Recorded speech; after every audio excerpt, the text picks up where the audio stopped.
నమస్కారం. ఈనాటి మన విశ్లేషణలో ఒక అద్భుతమైన ప్రయాణం చేయబోతున్నాం.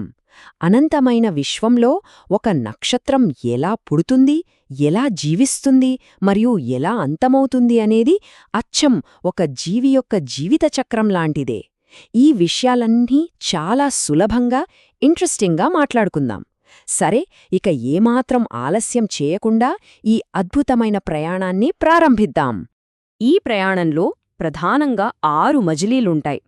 క్లౌడ్లో జననం, మెయిన్ సీక్వెన్స్, దారి విడిపోయే గ్రేట్ డివైడ్, చిన్న నక్షత్రాల ప్రశాంతమైన ముగింపు, భారీ నక్షత్రాల నాటకీయ మరణాలు, చివరగా ఒక చిన్న మెమరీ మ్యాప్.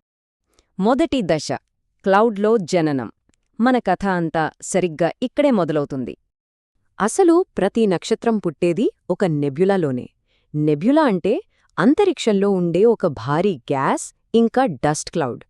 ఇందులో ఎక్కువగా ఉండేది హైడ్రోజనే.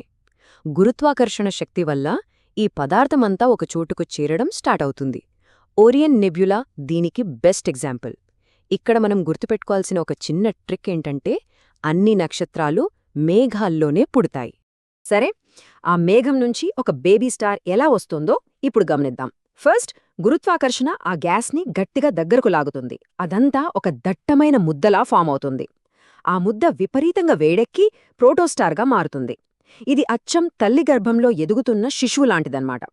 బాగా వేడెక్కుతూ సాంద్రంగా మారుతూ ఉంటుంది, కాని ఇంకా పూర్తిగా నక్షత్రంగా జన్మించలేదు.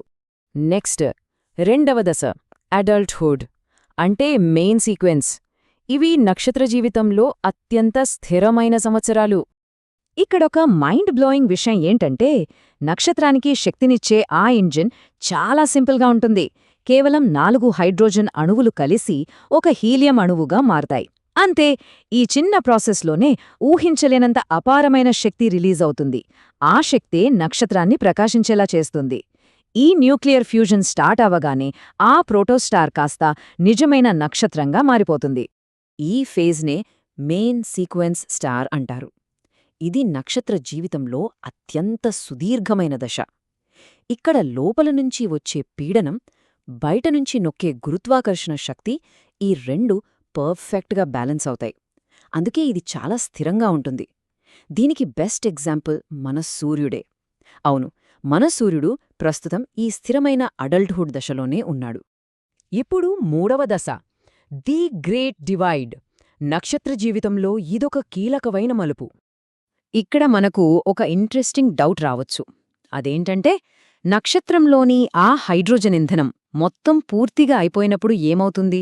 ఇంధనం అయిపోగానే ఆ పర్ఫెక్ట్ బ్యాలెన్స్ కాస్త దెబ్బతింటుంది. సరిగ్గా ఇక్కడే నక్షత్రం ప్రయాణించే దారి రెండుగా విడిపోతుంది. అంటే ఆ నక్షత్రం ఏ దారిలో వెళ్తోందనేది ఒకే ఒక ఫ్యాక్టర్ డిసైడ్ చేస్తోంది. అదే దాని ద్రవ్యరాశి, అంటే మ్యాస్. ఎడమవైపు చూస్తే మన సూర్యుడిలాంటి తక్కువ లేదా మధ్యస్థ ద్రవ్యరాశి ఉన్న నక్షత్రాలుంటాయి. కుడివైపు చూస్తే భారీ పరిమాణంలో ఉండే అతిపెద్ద నక్షత్రాలుంటాయి. ద్రవ్యరాశిని బట్టి వాటి ఫ్యూచర్ పూర్తిగా మారిపోతుంది. నాలుగవ దశ, చిన్న నక్షత్రాలు. ఇవి ప్రశాంతంగా ముగుస్తాయి. మన సూర్యుడి దారి కూడా ఇదే. ఆ చిన్న నక్షత్రం ప్రయాణాన్ని ఒకసారి గమనిద్దాం. హైడ్రోజన్ అయిపోగానే అదొక పెద్ద బెలూన్లాగా ఉబ్బిపోయి రెడ్ జాయింట్గా మారుతుంది. ఆ తర్వాత తన బయటి పొరలను ఒక ప్రకాశవంతమైన వలయంలా విసిరేస్తుంది. దాన్నే ప్లానెటరీ నెబ్యులా అంటారు. చివరకు లోపల చనిపోయిన ఒక కోర్ మాత్రమే మిగులుతుంది. అదే వైట్ డ్వార్ఫ్. ఈ చివరి దశల గురించి ఇంకొంచెం డీటెయిల్డ్గా మాట్లాడుకుంటే, నక్షత్రం అలా ఎక్స్పాండ్ అయినప్పుడు దాని సర్ఫేస్ చల్లబడి ఎర్రగా కనిపిస్తుంది. అందుకే దాన్ని రెడ్ జాయింట్ అంటాం. ఇక ప్లానెటరీ నెబ్యులా అంటారా? ఆ పేరు వినగానే గ్రహాలకు సంబంధించిందేమో అనిపిస్తుంది, కాని కాదు. ఇది జస్ట్ విడిపోయిన పొరల రింగ్ మాత్రమే. లాస్ట్లో మిగిలే వైట్ డ్వార్ఫ్కు సిరియస్ బి ఒక మంచి ఎగ్జాంపుల్.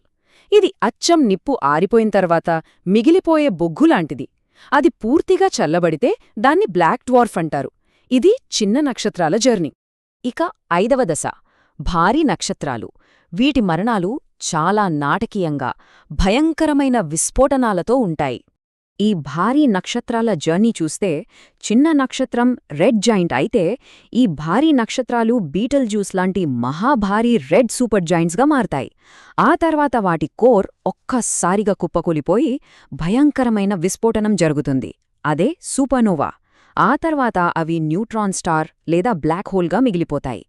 ఒక భారీ నక్షత్రం వయసైపోయి తన భారాన్ని తానే మోయలేక కుప్పకూలిపోయినప్పుడు జరిగే అత్యంత భయంకరమైన అతిపెద్ద విస్ఫోటనం ఇది సూపర్నోవా. ఆ టైంలో అది దాదాపు గెలాక్సీ అంతటి కాంతిని వెలువరించగలదు. భారీ నక్షత్రాలు చనిపోయేటప్పుడు విశ్వంలో ఎంతటి కల్లోలాన్ని సృష్టిస్తాయో ఈ ఒక్క అంకమే మనకు స్పష్టంగా చెబుతుంది. మరి ఆ మహావిస్ఫోటనం తర్వాత ఫైనల్గా ఏమవుతుంది? ఇక్కడ 2 ఆప్షన్లుంటాయి.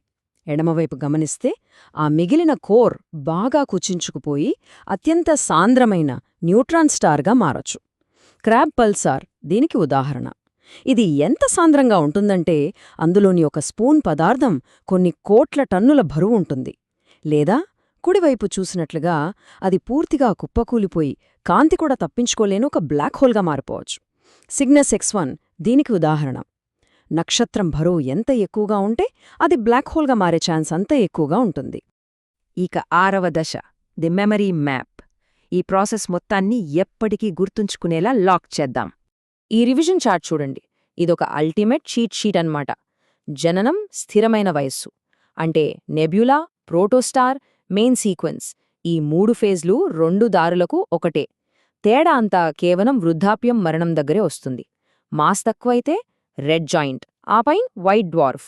మాస్ ఎక్కువైతే రెడ్ సూపర్ జాయింట్, ఆపై సూపర్నోవా, చివరగా బ్లాక్ హోల్. జస్ట్ ఈ 3 ప్రారంభ దశలు, 2 ముగింపు దశలు గుర్తుంచుకుంటే సరిపోతుంది. దీన్ని ఇంకా ఈజీగా గుర్తుపెట్టుకోవడానికి ఈ సూపర్ మెమరీ ట్రిక్ ఫాలో అవుదాం.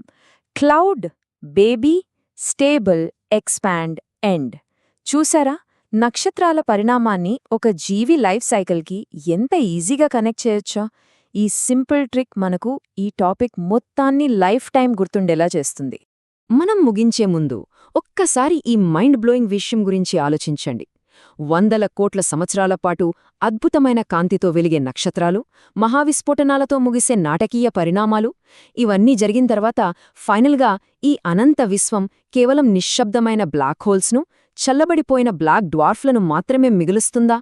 భవిష్యత్తులో ఈ విశ్వమంతా ఇలా చీకటిగా, నిశ్శబ్దంగా మారిపోనుందా? నిజంగా ఆలోచించాల్సిన విషయమే కదూ.